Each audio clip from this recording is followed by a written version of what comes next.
Hi, this is Todd Howard of Bethesda Game Studios, and we're here to show you a sneak peek at our latest game, Skyrim. Each time we do a new Elder Scrolls game, we'd like to start fresh, and Skyrim is no different. Coming off of Oblivion, and then the team did Fallout 3, we had a huge list of things we knew we wanted to do technically with the current generation of hardware and PCs to bring a virtual fantasy world to life. So we've rewritten the render, we've rewritten all the gameplay, the scripting language, the faces, the foliage, and all this comes together in our new engine we call the Creation Engine. So we're interested in all the little details like this plant here, the medium details of these logs and trees, and all the way up to distant mountains. And if you've played our previous stuff, you know that mountain is not just a backdrop. You can walk all the way to the top of that mountain. And it's a huge world. Like our previous games, you can create any kind of character you want and then go do what you want. The game's primarily designed as a first-person game, but you can also play in the third person.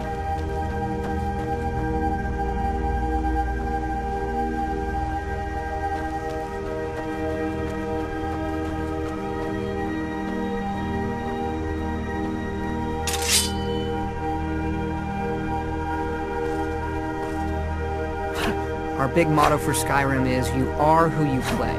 So whatever you have in your hands, whatever you're using, you're going to get better at, and then you're going to level up. The right trigger does your right hand, and the left trigger does your left hand.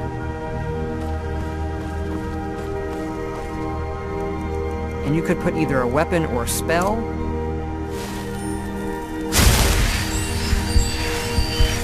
You can also dual wield spells. What's really cool here is, if you put the same spell on both hands and pull both triggers, you can get a bigger, more powerful version of that spell. Up here we have standing stones. There are 13 of these throughout Skyrim's landscape, and they give you special abilities, but you can only have one of these active at a time.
This is your character menu. Here you can see all your items, not just what they do stat-wise, but also what they look like. Each of the thousands of objects you can find can be zoomed in, rotated, and looked at in high detail.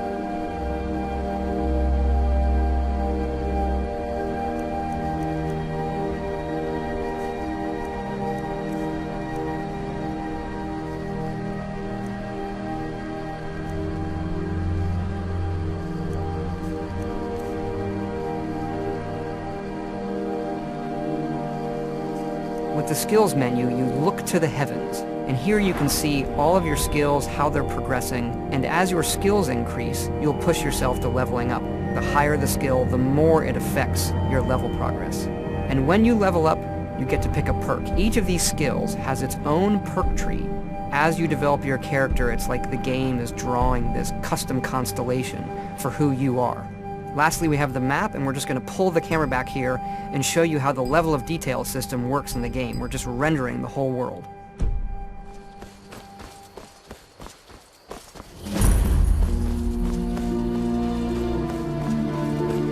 A A dragon! I saw a dragon! What? What is it now, Mother?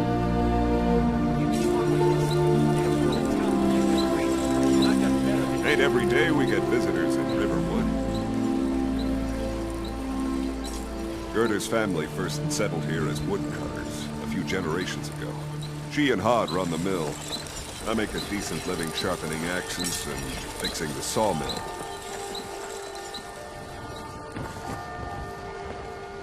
Here for work? Get an axe. Bring me all the wood you can chop.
This mountain here is the tallest mountain in Skyrim. It's called the Throat of the World.